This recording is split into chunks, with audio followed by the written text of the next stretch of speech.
oggi siamo qui a presentarvi un nuraghe molto particolare. Nel frattempo vi mostro il panorama in cui in lontananza si vede la Giara, la famosa Giara, che non tutti sanno che si suddivide in ben 4 parti,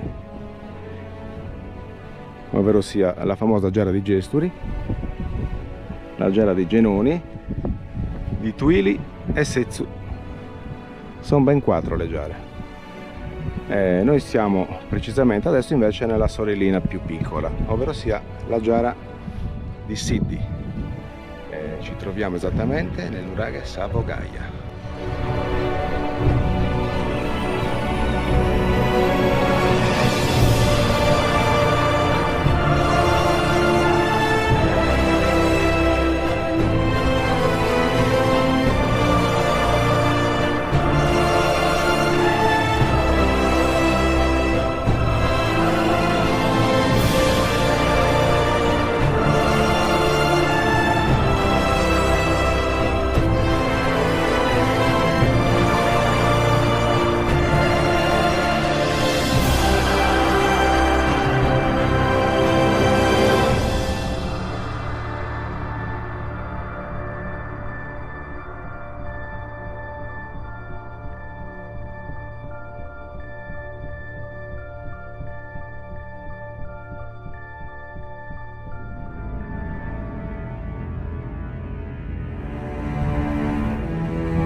Ecco, qui possiamo notare come la muraglia è stata costruita in un secondo momento appoggiandosi alla torre.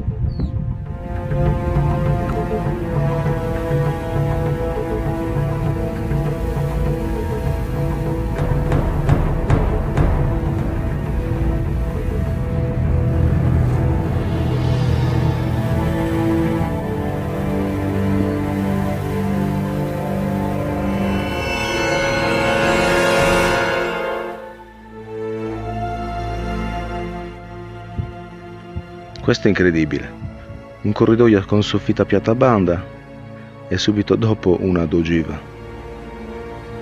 2 periodi dell'età del bronzo che architettonicamente si assemblano alla perfezione.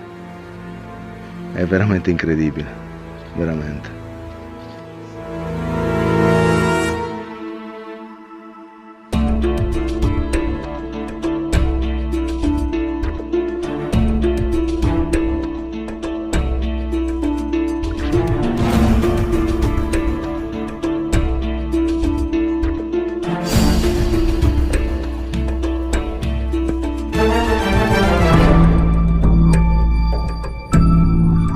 Ehi Mari! Sto scendendo. Ma secondo te questa è una torre? Ma bisognerebbe vederla dall'alto.